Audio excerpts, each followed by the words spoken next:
पितृपक्ष संपला आणि शेवटच्या दिवशी उमेदवारी अर्ज दाखल करण्यासाठी एकच धावपळ सुरू झाली। अगदी राजकीय पक्षांना देखील आपल्या उमेदवारांची यादी जाहीर करायला मुहूर्त सापडला नाही।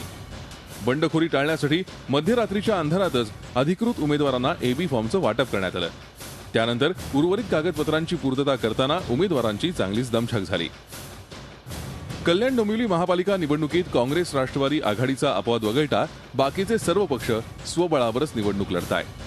खरं तर 27 गावातल्या संघर्ष समितीनं या निवडणुकीवर बहिष्कार टाकण्याची घोषणा केली होती। मात्र शिवसेनेनं ऐनवेळी 27 गावातल्या 21 प्रभागांमध्ये उमेदवार उभे करण्याचा निर्णय घेतला। त्यामुळे संघर्ष समितीलाही ऐनवेळी उमेदवार रिंगणात उतरवावे लागले।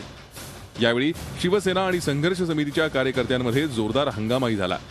घोषणाबाजी आणि बाचाबाचीही रंगली। मात्र पोलिसांनी वेळीच हस्तक्षेप करत हा वाद मिटवला। सेनेची ताकद आम्ही सांगत नाही, पण आम्हाला विकास हाच करायचा आहे। कारण का याच्या पुढे पण आम्ही विकास करतच आलोय। सेना कधी कोणाचे याच्यात नव्हती, समाजाच्या हितासाठी सर्व लढत आहेत ना। हा पण आमच्या समाजासाठी लढा आहे, सर्वांच्या हितासाठी आहे। विकास हा मूलभूत गरज आहे। आता विकास करणे गरजेचाच आहे। आता वाढती लोकसंख्या, आता आमची ग्रामपंचायत काही छोट्या छोट्या गोष्टींना पुरे पडत नाही। त्यासाठी केडीएमसी असणे गरजेचंच आहे आणि त्यासाठी मी शिवसेनेमार्फत लोकांच्या हितासाठी उमेदवारी भरत आहे। शिवसेना फॉर्म भरतोय, नामनिर्देशन पत्र भरतोय आणि त्यासाठी आम्ही सुद्धा विचार केलाय। संघर्ष समितीने शिवसेना विरुद्ध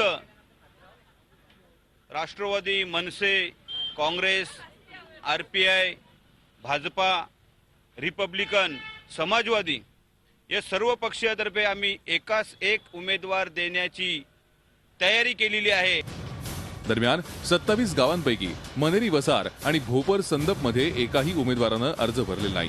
त्यामुळे तिथे पुन्हा पोटनिवडणूक घ्यावी लागेल।